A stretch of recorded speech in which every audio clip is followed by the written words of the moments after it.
देखो मित्रों, मैं विवेक और आज जो है हम लोग यूपी एनएचएम जो कि नेशनल हेल्थ मिशन का जो सिलेबस है उसके बारे में चर्चा करेंगे और साथ ही में कुछ बेहद ही महत्वपूर्ण प्रश्नों के बारे में आज हम लोग डिस्कस करेंगे। क्वेश्चन कहाँ से पूछा जाने वाला है इन सब के बारे में। ठीक है, सिलेबस हम लोग स्टार्ट करते हैं बेसिक हेमेटोलॉजी से। तो बेसिक हेमेटोलॉजी से क्वेश्चन क्या पूछा जाना है आप लोग देख लीजिए। क्वेश्चन कहाँ से पूछा जाएगा टाइप्स ऑफ ब्लड सेल। कहां से? Types of blood cell. Types of blood cell. देखो यार, टाइप्स ऑफ ब्लड सेल के बारे में जैसे देखो, पहली चीज ब्लड क्या है? ब्लड क्या है? ब्लड एक फ्लूइड कनेक्टिव टिश्यू है। ब्लड में दो कंपोनेंट होते हैं, एक होता है आपका प्लाज्मा, दूसरा होता है आपका ब्लड सेल। एक क्या होता है भैया? आपका प्लाज्मा होता है, ठीक, और दूसरा क्या होता है? ब्लड सेल होता है। आप लोग देख सकते हैं, ठीक। जो आपका प्लाज्मा होता है वो कितना कंटेन करता है? 55% पोर्शन को कंटेन करता है, और जो ब्लड सेल होता है वो 45% पोर्शन को कंटेन करता है, ठीक। अब देखो भैया, प्लाज्मा में क्या क्या होता है? प्रोटीन होता है, अमीनो एसिड होते हैं, मिनरल्स होते हैं, और अमीनो एसिड के मिलने से बनता है क्या भैया? प्रोटीन, ठीक है। तो मिनरल होते हैं, न्यूट्रिएंट होते हैं। तो प्रोटीन होता है, अमीनो एसिड होते हैं, मिनरल्स होते हैं, न्यूट्रिएंट्स होते हैं और आयंस होते हैं, ठीक। Sodium ion, potassium ion, chloride ion. तो भिन्न भिन्न प्रकार के प्रोटीन में आपका एल्ब्यूमिन होता है। कौन सी प्रोटीन? एल्ब्यूमिन, जो कि ऑस्मोटिक प्रेशर को बनाने में हेल्प करती है। और कौन सा प्रोटीन होता है? ग्लोब्यूलिन होता है। ग्लोब्यूलिन क्या करता है? इम्यूनिटी को बनाने में हेल्प करती है। प्रोटीन्स होते हैं। अगर हम बात करें ब्लड सेल की, तो ब्लड सेल में आपका क्या क्या होता है? आरबीसी होगा, डब्ल्यूबीसी होगा, और क्या होगा? प्लेटलेट होगा, ठीक। पीएलटी दे रहे हैं, प्लेटलेट होगा। अगर मैं बात करूं इसमें क्या क्या पढ़ के जाना है आपको? आरबीसी के नंबर्स के बारे में कि आरबीसी कितना मिलियन होता है, तो 4 से 5 मिलियन, 4 से 5.5 मिलियन। अगर मैं बात करूं डब्ल्यूबीसी की, तो 4000 से 11000 होता है। प्लेटलेट की बात करूं तो 1.5 लाख से 4.5 लाख होता है। मतलब एक तरह से मैं आपका आज एक फास्ट रिवीजन करवा रहा हूं।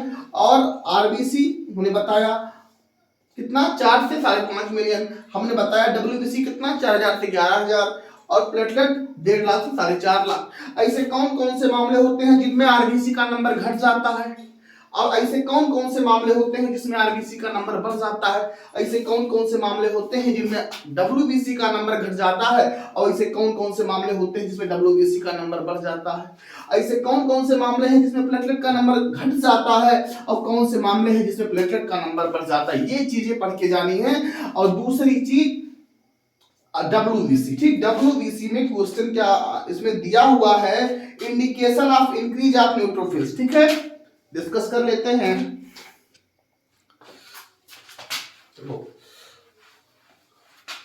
सिलेबस में दिया हुआ है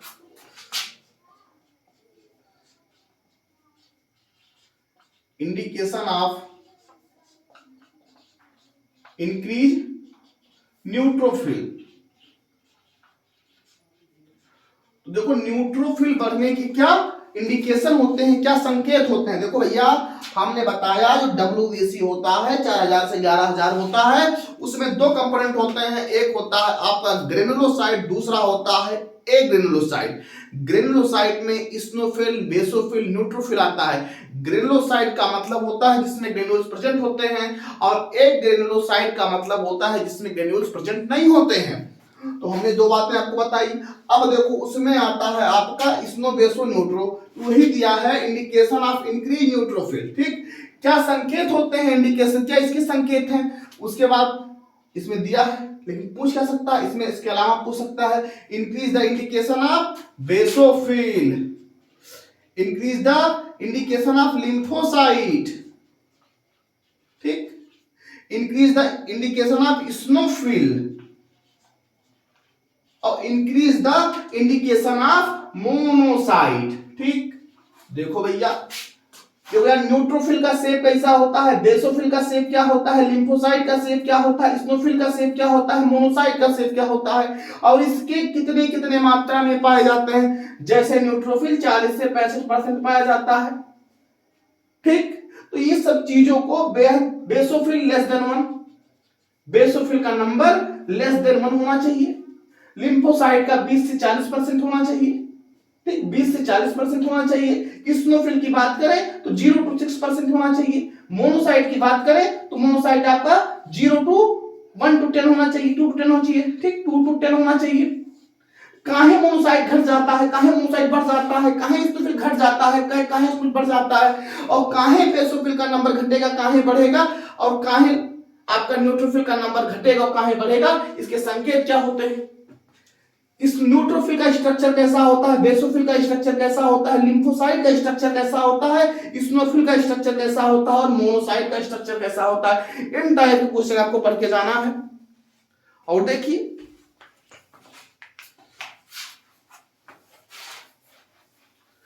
तो यार साथ ही में जो है इसमें दिया है कि complete blood picture, complete blood picture के बारे में। ठीक, अगर हम बात करें, देखो यार, हमने कहा कि ब्लड के शेप के बारे में, हमने कहा WBC की शेप की बात की। अब यहां पे बात आ रही है कंप्लीट ब्लड पिक्चर, ब्लड का पिक्चर कैसा होता है। ठीक, देखो जो नॉर्मल आरबीसी होती है, आप पढ़ के जाइएगा, नॉर्मल आरबीसी का शेप कैसा होता है, माइक्रोसाइट क्या होता है, क्या भैया, माइक्रोसाइट क्या होता है, मैक्रोसाइट क्या होते हैं, स्फेरोसाइट क्या होता है, स्फेरोसाइट क्या होता है। ठीक है, हाइपोक्रोमिया क्या होता है, हाइपोक्रोमिया क्या होता है। ठीक, नॉर्मल आरबीसी का शेप क्या होता है, माइक्रोसाइट क्या होता है, मैक्रोसाइट क्या होता है, स्फेरोसाइट क्या होता है, हाइपोक्रोमिया क्या होता है। सिक्कल सेल आरबीसी का शेप कैसा होता है, सिक्कल सेल क्या होता है, आपने सिक्कल सेल एनीमिया के बारे में पढ़ा है। एन आइसोसाइटोसिस क्या होता है, एन आइसोसाइटोसिस, क्या भैया, एन आइसोसाइटोसिस क्या होता है, बर्ड सेल क्या होता है। ठीक, तो ये सब चीजों को आपको बेहद ही, एलिप्टोसाइट क्या होते हैं, क्या भैया, एलिप्टोसाइट क्या होते हैं, ओवेलोसाइट क्या होते हैं। ठीक, इन सब शेप के बारे में, कंप्लीट ब्लड पिक्चर, ब्लड का पिक्चर कैसा होता है, नॉर्मल आरबीसी का शेप क्या होता है, माइक्रोसाइट कैसा होता है, तो डिक्रीज द शेप, इसका क्या हो जाएगा, शेप कम हो जाएगा, माइक्रोसाइट क्या होगा, बढ़ जाएगा, स्फेरोसाइट क्या होता है, हाइपोक्रोमिया क्या होता है, सिकल सेल क्या होता है, एनाइसोसाइटोसिस क्या होता है, बर्सल क्या होता है। इन सब चीजों को पढ़ के, एलिप्टोसाइट क्या होते हैं, तो टाइप्स ऑफ ब्लड सेल में हमने बताया इन सब चीजों को, और साथ ही में आरबीसी के जो ब्लड सेल का, जो ब्लड का पिक्चर होता है, ब्लड का पिक्चर कैसा होता है। साथ ही में आपको एनीमिया के बारे में भी पढ़ के जाना है, टाइप्स ऑफ एनीमिया, मार्फोलॉजी की बेसिस पे एनीमिया कितने टाइप्स के होते हैं, आपका नॉर्मोक्रोमिक, नॉर्मोसाइटिक, हाइपोक्रोमिक, मैक्रोसाइटिक, इन सब चीजों को तो बेहद ही आपको आसानी से पढ़ के जाना है। ठीक, और देखो, देखने वाली बात क्या है,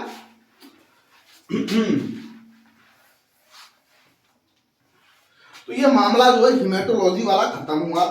और अगर मैं बात करूं ब्लड बैंकिंग से, ठीक, blood bank, blood banking, haematology के हमने कुछ इंपॉर्टेंट बातें की। ब्लड बैंकिंग जो कि सिलेबस के अनुसार है, types of blood group, types of blood group, blood group कितने प्रकार के होते हैं, जो भी होता है आपका A B, A B O, universal donor क्या होता है, यूनिवर्सल रेसिपिएंट क्या होता है, कितने दिन तक जो है उसको आप सुरक्षित रख सकते हैं, इन सब चीजों को, ब्लड का कलेक्शन आपका जो वहां पर होता है कौन से वेन से होता है, इन सब बातों को और कर दिया हुआ भैया। फिर immune haematology, immune haematology, immune haematology,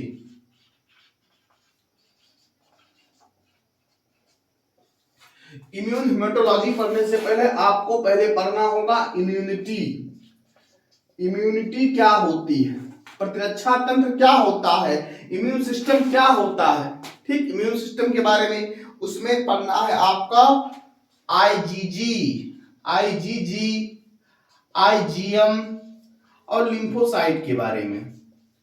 lymphocyte के बारे में आपको पढ़ना होगा, बी लिम्फोसाइट के बारे में, टी लिम्फोसाइट के बारे में, इन सब चीजों को। उसके बाद ठीक है, ये सब चीजें हो गई। ये भी 15 नंबर का आएगा भैया। इम्यून हिमेटोलॉजी भी 15 नंबर का आएगा। उसमें इनेट इम्यूनिटी, एक्वायर्ड इम्यूनिटी, बहुत सारी चीजें हैं। हम लोग सबके बारे में बात करेंगे, लेकिन आज का सिलेबस जान लेते हैं।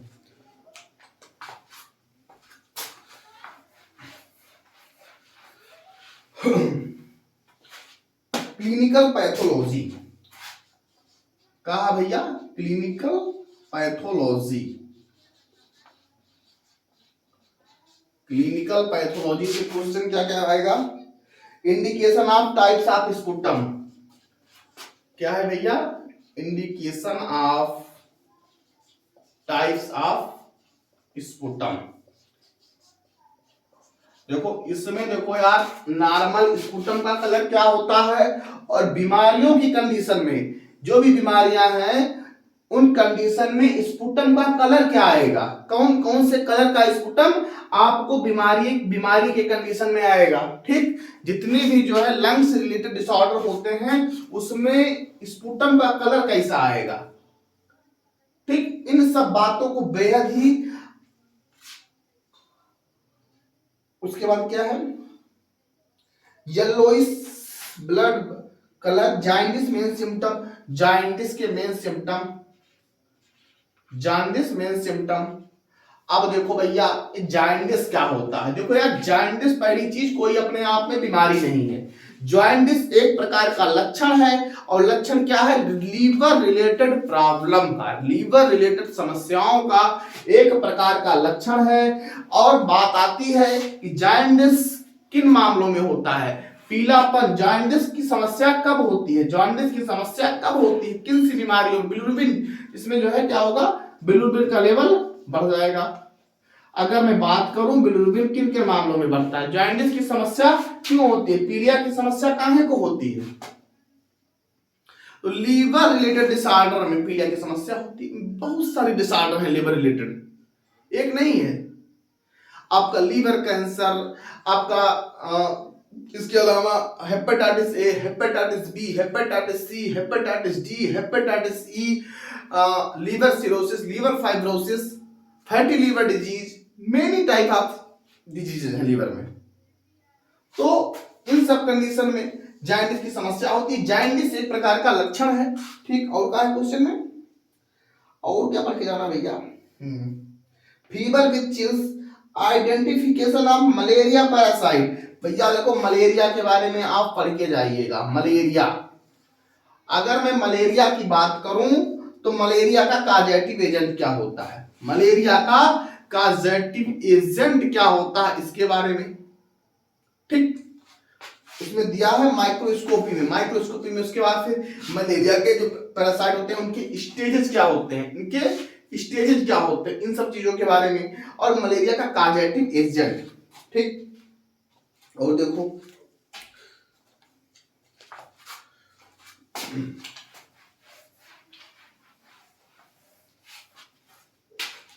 क्लिनिकल बायोकेमिस्ट्री क्या है भैया? क्लिनिकल बायो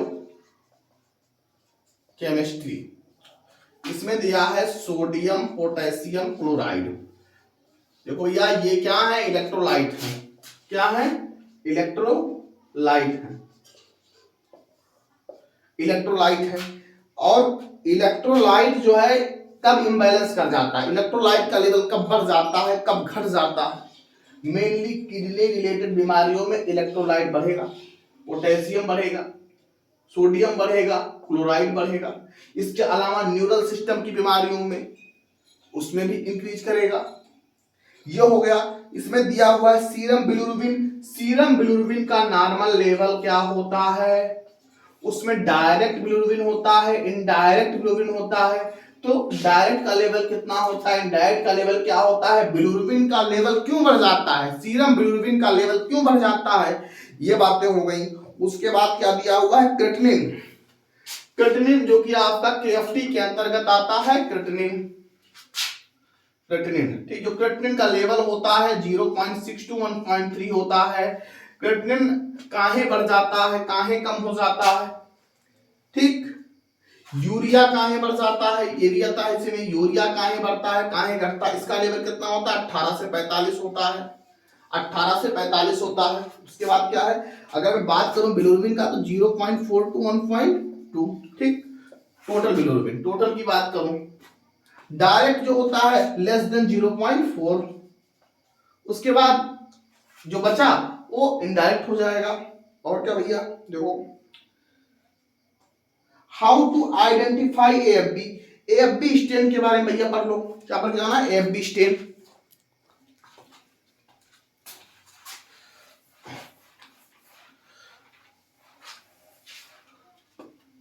एएफबी स्टेन, तो एएफबी पढ़ने से पहले आपको पढ़ के जाना पड़ेगा माइकोबैक्टीरियम ट्यूबरकुलोसिस, ट्यूबरकुलोसिस के बारे में, ट्यूबरकुलोसिस, इसका causative agent mycobacterium tuberculosis, mycobacterium bovis, mycobacterium africanum, इसके लक्षण क्या होते हैं और इसका डायग्नोसिस क्या होता है, डायग्नोसिस क्या होता है, सीटी, MRI, TV, gold, sputum examination, many type of diagnosis के माध्यम में। एएफबी स्टेन, तो एएफबी स्टेन क्यों करते हैं, एसिड फास्ट बैसिलाई, ये सब चीजें, gram positive gram negative bacteria, gram positive cocci, gram negative bacilli, gram negative cocci, gram negative bacilli, gram staining क्या होता है, आपका क्लिनिकल पूरा माइक्रोबायोलॉजी, थोड़ा बहुत बेसिक सा आपको माइक्रोबायोलॉजी के बारे में, जैसे कल्चर मीडिया, स्टेरिलाइजेशन, ऑटोक्लेव, ये सब चीजें बेसिक से पढ़ की जा रही हैं। उसके बाद क्या बोल रहा है, हाँ जनरल एप्टीट्यूड, हटा दें इसको,